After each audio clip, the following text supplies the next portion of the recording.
시편 78편 9절부터 31절까지 말씀 한 절씩 교독하고 마지막 절은 함께 읽도록 하겠습니다. 시편 78편 9절부터 31절까지 말씀입니다. 에브라임 자손은 무기를 갖추며 활을 가졌으나 전쟁의 날에 물러갔도다. 그들이 하나님의 언약을 지키지 아니하고 그의 율법 준행을 거절하며 여호와께서 행하신 것과 그들에게 보이신 그의 기이한 일을 잊었도다. 옛적에 하나님이 애굽 땅 소환들에서 기이한 일을 그들의 조상들의 묵전에서 행하였으되 그가 바다를 갈라 물을 무더기같이 서게 하시고 그들을 지나가게 하셨으며 낮에는 구름으로 밤에는 불빛으로 인도하셨으며 광야에서 반석을 쪼개시고 매우 깊은 곳에서 나오는 물처럼 흡족하게 마시게 하셨으며 또 바위에서 시내를 내사 물이 강같이 흐르게 하셨으나 그들은 계속해서 하나님께 범죄하여 메마른 땅에서 지존자를 배반하였도다. 그들이 그들의 탐욕대로 음식을 구하여 그들의 심중에 하나님을 시험하였으며 그뿐 아니라 하나님을 대적하여 말하기를 하나님이 광야에서 식탁을 베푸실 수 있으랴. 보라, 그가 반석을 쳐서 물을 내시니 시내가 넘쳤으나 그가 능히 떡도 주시며 자기 백성을 위하여 고기도 예비하시랴 하였도다. 그러므로 여호와께서 듣고 노하셨으며 야곱에게 불같이 노하셨고 또한 이스라엘에게 진노가 불타올랐으니 이는 하나님을 믿지 아니하며 그의 구원을 의지하지 아니한 때문이로다. 그러나 그가 위의 궁창을 명령하시며 하늘 문을 여시고 그들에게 만나를 비같이 내려 먹이시며 하늘 양식을 그들에게 주셨나니 사람이 힘센 자의 떡을 먹었으며 그가 음식을 그들에게 충족히 주셨도다. 그가 동풍을 하늘에서 일게 하시며 그의 권능으로 남풍을 인도하시고 먼지처럼 많은 고기를 비같이 내리시고 나는 새를 바다의 모래같이 내리셨도다. 그가 그것을 그들의 진중에 떨어지게 하사 그들의 거처에 두르셨으므로 그들이 먹고 심히 배불렀나니 하나님이 그들의 원대로 그들에게 주셨도다. 그러나 그들이 그들의 욕심을 버리지 아니하여 그들의 먹을 것이 아직 그들의 입에 있을 때에 함께 읽겠습니다. 하나님이 그들에게 노염을 나타내사 그들 중 강한 자를 죽이시며 이스라엘의 청년을 쳐 엎드려 엎드리셨도다. 아멘. 은혜는 받을 자격이 없는 죄인들에게 아무런 조건이 없이 베풀어 주시는 하나님의 무한한 사랑입니다. 우리에게 익숙한 단어, 이 은혜를 표현하는 단어 헤세드라는 단어가 있죠. 저희가 사랑하고 자주 사용하는 단어라는 생각이 듭니다. 이 헤세드라는 단어는 한국말로 번역을 한다면 자비, 긍휼, 사랑, 그리고 은혜 이렇게 번역을 할 수가 있습니다. 헤세드는 일반적인 은혜를 설명할 때 사용하는 단어이기도 하지만 특별히 하나님과의 언약 관계에 있는 백성들에 대해서 이야기할 때, 그들에게 향하신 하나님의 사랑에 대해서 이야기할 때 이 헤세드라는 단어를 자주 사용합니다. 이 자리에 계신 저를 포함한 성도님들은 제가 믿기로는 나는 은혜 받을 자격이 된다라고 생각하시지 않을 것입니다. 그러시죠? 예, 다행입니다. 그렇게 생각하시지 않을 것이라고 믿습니다. 그렇게 은혜 받을 자격이 없음에도 불구하고 저희는 지금 하나님의 은혜로 이 자리에 나와 있습니다. 아멘. 그러나 때때로 우리는 하나님께서 이 베풀어 주신 은혜를 기억하지 못하고 살 때가 있는 것 같습니다. 심지어는 내가 은혜 받았다는 사실, 무조건적인 하나님의 사랑을 받았다는 사실도 망각하고 살아갈 때가 있는 것이 사실입니다. 마치 오늘 본문에 등장하는 에브라임 자손들처럼 말입니다. 본문에서는 특정한 그 지파로 오늘 한정해서 이야기를 하지만 이 에브라임 지파는 북이스라엘의 백성들을 의미한다고 볼 수가 있습니다.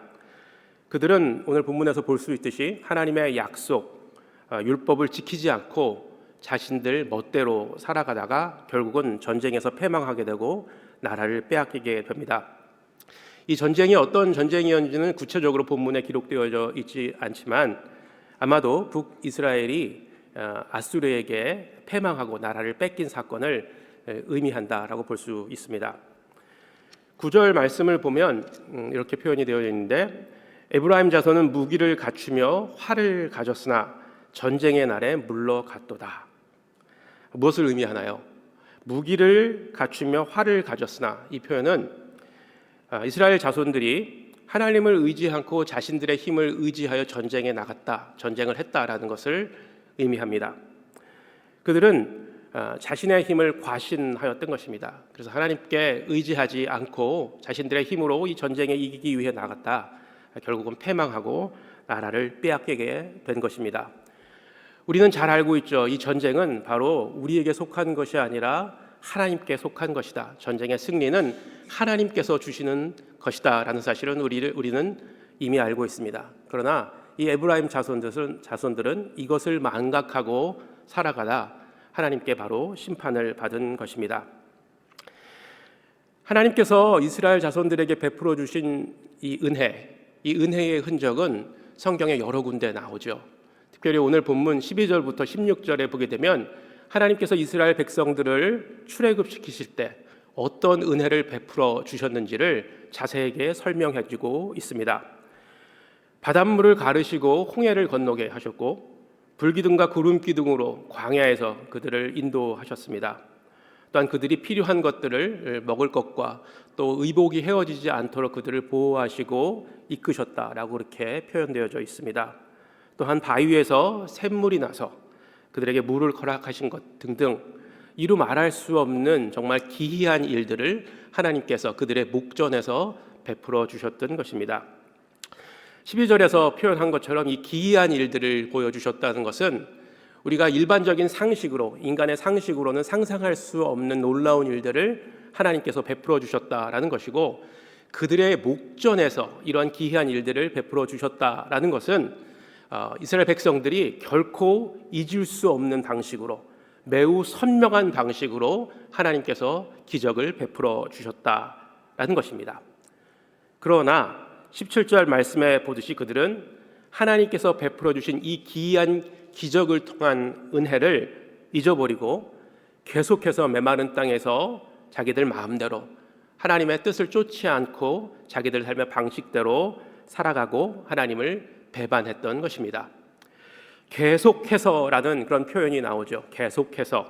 이것은 하나님을 그들이 계속해서 배반했다라는 의미인데, 거기에는 의도적으로 또 하나님을 업신여기면서 하나님께서 원하시는 뜻대로 살지 않았다라는 의미를 함축하고 있는 것입니다. 18절과 19절에 보게 되면 이렇게 계속해서 하나님을 배반했던 이스라엘 자손들의 그 속마음이 잘 표현되어져 있죠. 함께 볼까요? 18절입니다. 그들이 그들의 탐욕대로 음식을 구하여 그들의 심중에 하나님을 시험하였으며, 그뿐 아니라 하나님을 대적하여 말하기를 하나님이 광야에서 식탁을 베푸실 수 있으랴. 이렇게 하나님을 의심하고 시험하였던 것입니다. 그들은 하나님을 배반하는 것을 넘어서 하나님의 능력을 의심하고 시험하는 지경에까지 이릅니다. 흔히 요즘 말로 선을 넘었다라고 그렇게 이야기를 하죠. 선을 넘었다. 그렇게 많은 기적을 그들의 눈앞에서 직접 하나님께서 베푸시는 것을 그들이 목도하였음에도 불구하고 그들은 하나님의 능력을 의심하고 심지어는 하나님을 도전하였던 것입니다.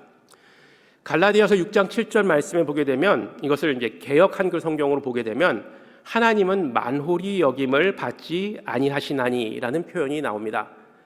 개역 개정에는 업신여김을 받지 아니한다라고 이렇게 표현이 되어져 있습니다.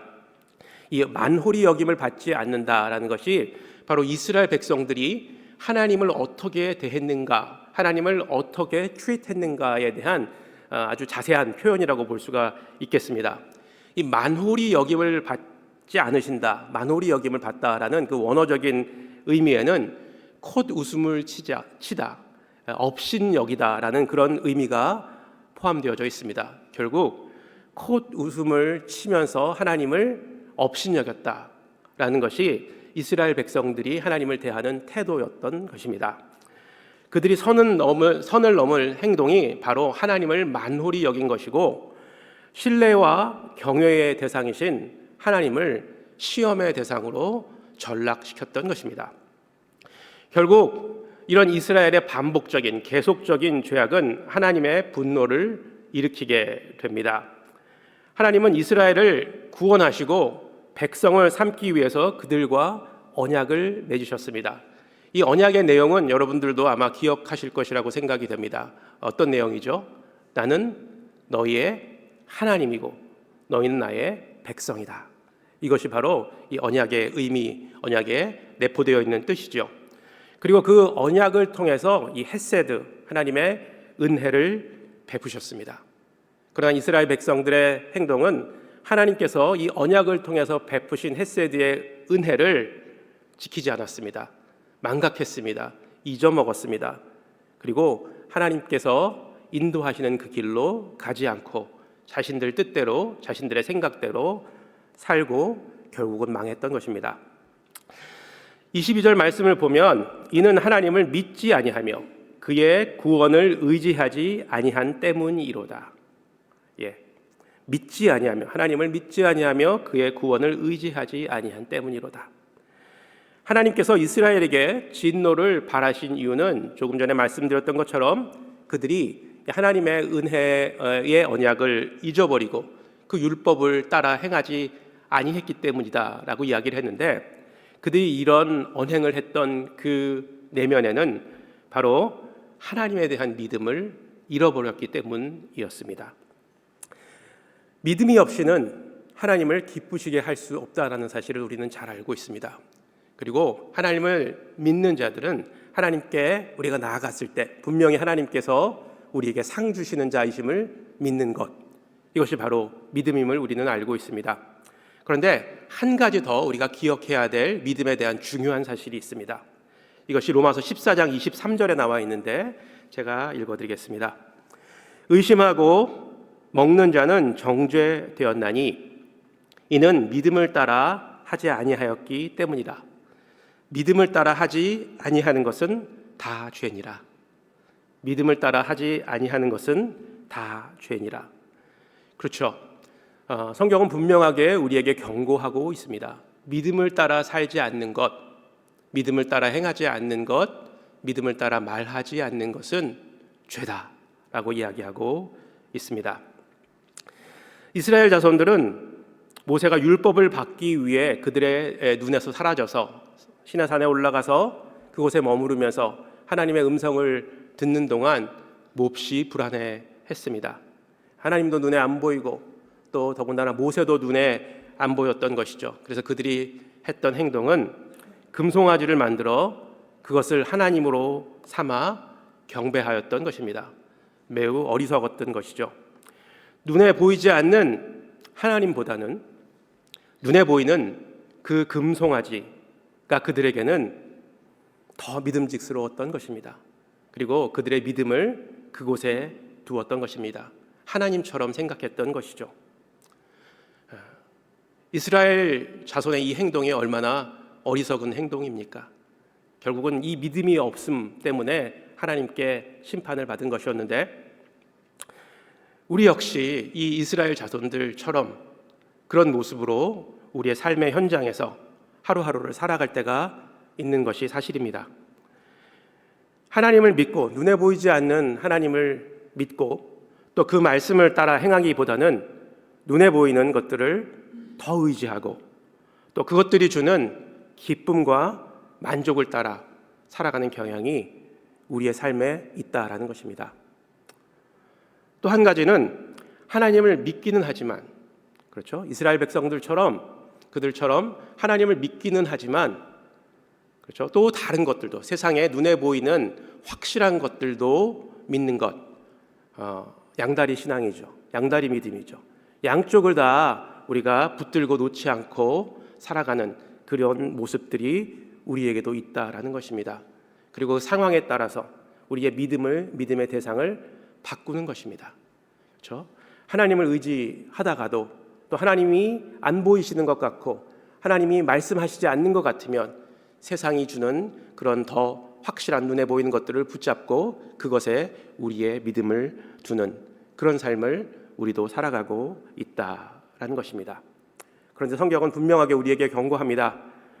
하나님을 눈에 보이는 물건으로 만들어서 경배하는 것, 이것은 우상 숭배이고 하나님을 만홀히 여기는 것이다, 하나님을 업신 여기는 것이다 라고 경고하고 있습니다. 그럼에도 불구하고 하나님은 다시 이스라엘 자손들에게 은혜를 베푸십니다. 이 하나님의 신실하심은 참 끝이 없는 것 같습니다. 하나님께서 이스라엘 백성들에게 이렇게 끝까지 신실함을 베푸셨던 그 이유는 뭐냐 하면 하나님이 그들과 언약을 맺으셨기 때문입니다. 하나님께서는 그 언약을 지키시기 위해서 이스라엘 백성들의 그런 계속되는 배반에도 불구하고 신실하게 그들에게 응답하셨고 그들의 필요들을 채우셨던 것입니다. 그러나 그들은 그들의 욕심을 버리지 못해 결국은 하나님의 심판을 받게 됩니다. 30절 31절 말씀을 보면 그러나 그들이 그들의 욕심을 버리지 아니하여 그들의 먹을 것이 아직 그들의 입에 있을 때에 하나님이 그들에게 노염을 나타내사 그들 중 강한 자를 죽이시며 이스라엘의 청년을 쳐 엎드려 때리셨도다. 욕심을 버리지 아니함으로 결국은 그들은 멸망할 수밖에 없었던 것입니다. 욕심은 내가 인생의 주인으로 살기 원하는 그 순간부터 우리 마음속에 자리 잡고 자라나기 시작을 합니다. 그리고 이 마음속에 자리 잡은 욕심은 순간적으로 순식간에 커지고 또 하나님에 대한 믿음을 무력화시킵니다. 우리 마음속에 욕심이 자라나는 만큼 하나님에 대한 믿음은 줄어들게 된다라는 것입니다.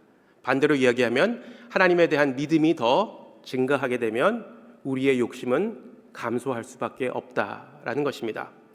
결국 이 마음속에서 자라나는 이 욕심을 우리가 제어하지 못한다면 이스라엘 백성처럼 우리의 인생은 파멸로 인도될 것입니다. 야고보서 1장 5절의 말씀을 제가 읽어드리고 말씀을 마치도록 하겠습니다. 욕심이 잉태한즉 죄를 낳고 죄가 장성한즉 사망을 낳느니라. 한 번 더요. 욕심이 잉태한즉 죄를 낳고 죄가 장성한즉 사망을 낳느니라. 이 시간 우리 함께 같이 기도할 때 우리 마음을 다시 한번 하나님의 말씀에 비추어 보았으면 좋겠습니다. 아직까지도 내가 내 힘으로 내 인생을 살아가려고 하고 있지는 않는지, 그리고 내 인생의 주인이 나라고 생각하면서 나는 은혜 받을 만한 사람이다 라고 생각하고 있지는 않는지, 그런 욕심의 마음들이 우리 마음속에 있다면 이 시간 그 욕심을 주님 앞에 내려놓고 주님만이 나의 믿음의 대상이고 주님 한 분만으로 만족하며 믿음으로 이 세상을 살아갈 수 있도록 하나님 도와주시옵소서. 믿음으로 주님을 바라보고 믿음으로 행동하며 믿음으로 교회를 섬기고 또 믿음으로 사역할 수 있도록 하나님 도와주시옵소서. 이렇게 기도하는 시간 되었으면 좋겠습니다. 함께 기도하겠습니다.